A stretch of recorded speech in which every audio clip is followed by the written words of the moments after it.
सभी को जय मसीह की जीसस वॉइस यूट्यूब चैनल में आप सभी का स्वागत है। चैनल में नए तो चैनल को सब्सक्राइब जरूर कर लें और घंटी को भी ऑन कर लें ताकि वीडियो का नोटिफिकेशन हर समय आपको मिलता रहे। आज अलग अलग प्रकार के लोगों से, अलग अलग समाज से मसीही लोगों पर अत्याचार होता है, मसीही लोगों को सताया जाता है। लेकिन अगर मसीही को खुद के घर के लोग अगर सताए और उसको मार डाले तो क्या बात। जी हाँ मेरे प्रिय भाई बहनों, ऐसा ही एक मसीही भाई के साथ हुआ है जिन्होंने यीशु मसीह पर विश्वास किया और यीशु मसीह के कारण उसके खुद के पिता ने उसे मारकर फांसी पर लटका दिया। ये केवल मसीह के कारण हुआ है, यीशु मसीह पर विश्वास करने के कारण हुआ है। जब हम ऐसी घटनाओं के बारे में सुनते हैं तो हमें परमेश्वर का वचन याद आता है। पर यीशु मसीह ने कहा था कि मेरे आगमन से पहले ये सब घटनाएं होगी। जी हम लूका रचित सुसमाचार उसका 21 अध्याय और 16 कलम में पढ़ते हैं, लिखा है, तुम्हारे माता पिता और भाई और कुटुंब और मित्र भी तुम्हें पकड़वाएंगे, यहाँ तक कि तुम में से कुछ को मरवा डालेंगे। मेरे नाम के कारण सब लोग तुमसे बैर करेंगे। परमेश्वर का वचन जीवित है, जो यीशु मसीह ने कह दिया वो होकर ही रहेगा। ये जो घटना है वो युगांडा देश की है, जहाँ पर 22 साल के एक मसीही भाई को खुद के पिता ने उसे मारकर फांसी पर लटका दिया। के बारे में मैं आपको विस्तार से बताने वाला हूँ। तभी रुका टेफिरो। इस भाई ने 2019 को यीशु मसीह पर विश्वास किया था और निर्णय लिया था कि मैं मरते दम तक प्रभु यीशु मसीह पर विश्वास करूंगा।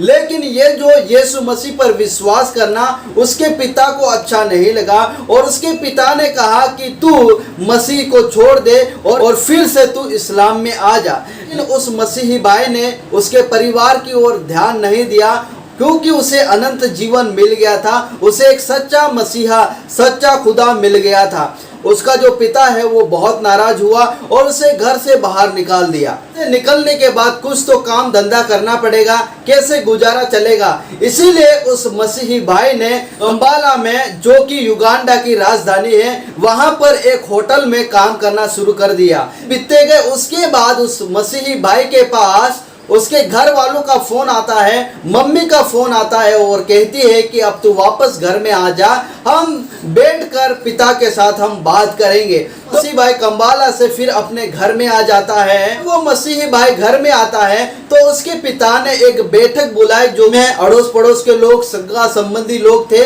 और उनके बीच में उनसे पूछा कि मसीही को तू छोड़ दे और इस्लाम में आ जा।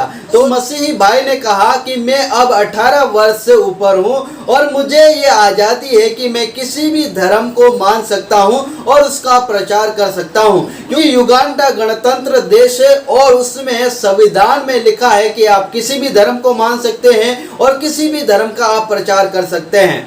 मसीही भाई टेफिरो ने वहां पर बेटी पंचायत से कहा कि मैं अब परमेश्वर की कृपा से बचा लिया गया हूं और भविष्य में मैं कभी भी यीशु मसीह का त्याग नहीं कर सकता हूं, जिसके कारण से उसका पिता बहुत ही नाराज हुआ और 15 अगस्त को सुबह सुबह उसके पिता के हाथ में एक चाकू और एक कुदाल लेकर टेफिरो के ऊपर अचानक हमला कर दिया, जिससे वो जान बचाकर एक पड़ोसी के घर में चला गया।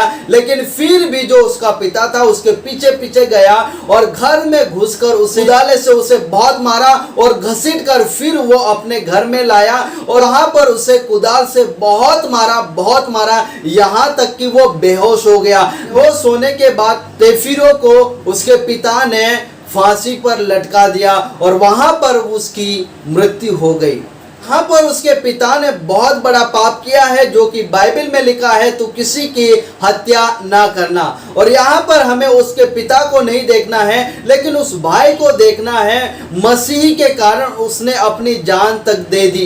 विश्वास कितना मजबूत है, उसका विश्वास कितना स्ट्रोंग है। जब उसका पिता उसे मार रहा था तो वहां पर वो बोल सकता था कि पापा जी, पिताजी, मैं यीशु मसीह को छोड़ दूंगा, मुझे मत मारो, आज से मैं इस्लाम को कबूल कर लूंगा, मैं क्रिश्चियन धर्म को छोड़ दूंगा। लेकिन उसने ये नहीं किया, क्योंकि जो उसका विश्वास था वो संपूर्ण पूरा प्रभु यीशु मसीह पर था। उससे पहले उसने सभा में कहा है कि मैं भविष्य में भी यीशु मसीह को नहीं छोड़ूंगा। तो वो अपने वायदे पर कायम रहा और मसीह के लिए वो शहीद हो गया। हम विश्वास करते हैं कि तेफिरो जब यीशु मसीह का दूसरा आगमन होगा तो हम तेफिरो से मिलेंगे स्वर्ग में। भले मृत्यु भी आ जाए, भले सताव भी आ जाए, लेकिन हम यीशु मसीह को छोड़ने वाले ना बने।